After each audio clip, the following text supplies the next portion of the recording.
Outdoor Pursuits 11 is a recreation program that's based on lifelong recreational pursuits, and the way that we've decided to approach that is by introducing kids to mountaineering. At Stelly's, for our Outdoor Pursuits program, we prep kids over a 3.5-month period to take them into Strathcona Park and climb Albert Edward on a 4-day trip in the snow in the month of May to summit, I think, the 5th highest mountain in the island. Peter Mason started the program probably in about 91. I came on staff in 93 and have been involved with it for the last 20 years. We wanted something that could get kids outside, get them involved in the environment that we live in. Vancouver Island is just such a beautiful place, and the mountains on the island are a place that aren't explored by a lot of people. So it gave them an opportunity to get out and to do something that's not common in today's youth. Give them an opportunity to get outside and disconnect in a sense from, from today's electronic world. The Outdoor Pursuits program, which it's now called, is an amazing program, and for myself it was kind of the introductory course that really got me involved into the outdoors and really found one of my true passions. Since then I've gone around the world, traveled lots, climbed a lot of mountains, and I would not have that drive or that passion that puts me into these scenarios, which I absolutely love, if it wasn't for a program like this. In those 3.5 months that we prep them for the trip, part of it is talking about equipment and the hard skills, like packing and sleeping bags and tents and the equipment kind of thing. We spend some time on navigation, but I think a bigger part is building a sense of community. I teach math as well, and it's entirely possible that in a math 10 or 11 class there are kids that don't even know each other's names after 5 months. In the Outdoor Pursuits 11 program, that would be impossible. I work hard to get kids to know each other in the first 5 days, and I really want them to know who, at least their names, but also what makes them tick, so that by the time we get out into the mountains, there's never any question about, oh, Mr. Leday, that guy in the red jacket, the guy with the funny hair, he's hurt himself and he needs some help. We don't need to do that. They know who they are. They know how to offer help. They know how to ask for help.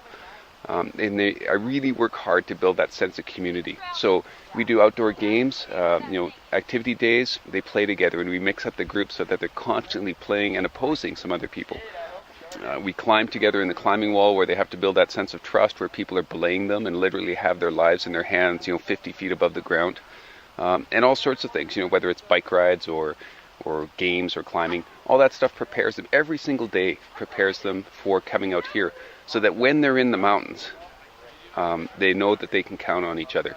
And even today, when we look at them back there, they're working to build a kitchen together. They set their tents up close to each other, and they get connected.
Favorite part of my trip was the fact that we were able to make a community kitchen and really work together as a class and bond. My favorite part was just getting to go out and do something that we'd probably never be able to do, like in any other situation. That was cool. Yeah. Just a sense of accomplishment after getting to the top of the mountain. It just felt really good. Felt like a good thing.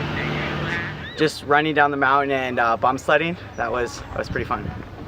I thought it was really fun, the class, to just get out, and it was probably one of the hardest things I've ever done, but the funnest things I've ever done, and it was really rewarding.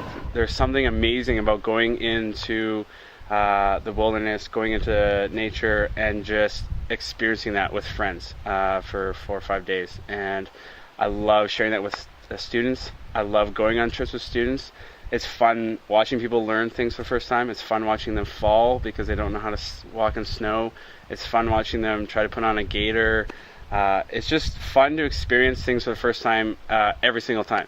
When I go back, we do 2 kind of evaluation pieces. They do a kind of a little essay or a story or something made up about their trip. But the other one is called a 5, 4, 3, 2, 1. And it's 5 things I saw, 4 things I heard, 3 things I felt, 2 things I wish I had done differently, and 1 thing I would wish for the group. And it's always interesting to see and to read what really came out of it. I also do an interview at the end with each one, and almost to a person, one of the things that they appreciate is the opportunity that they had to connect with somebody that they don't normally get to connect with at school. You know, somebody from a different group or a different clique. And that's one of the things I've talked to my kids about as well, is a lot of high school kids wear a mask at school. They aren't who they really are, and it takes too much energy to do that in the mountains. And so they drop their masks and people get to see who they really are. And that's one of my favorite parts.